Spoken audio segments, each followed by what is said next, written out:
உத்தம villain Telugu பட audio ரிலீஸில் கலந்து கொண்ட நடிகை கௌதமி, நான் எப்போதுமே கமலின் ரசிகை என தெரிவித்துள்ளார்.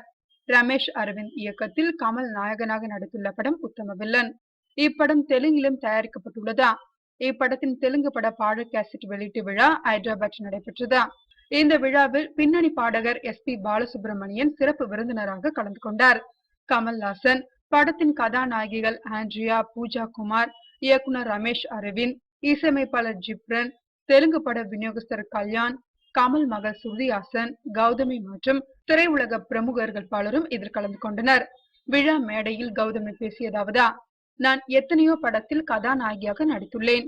வாழ்க்கையில் எத்தனையோ கட்டங்களை தாண்டி வந்துள்ளேன். எனது அபிமான நடிகர் கமல்ஹாசன் தான். அன்றும் இன்றும் என்றும் நான் அவரது ரசிகை என்று தெரிவித்துள்ளார் நடிகை கௌதமி.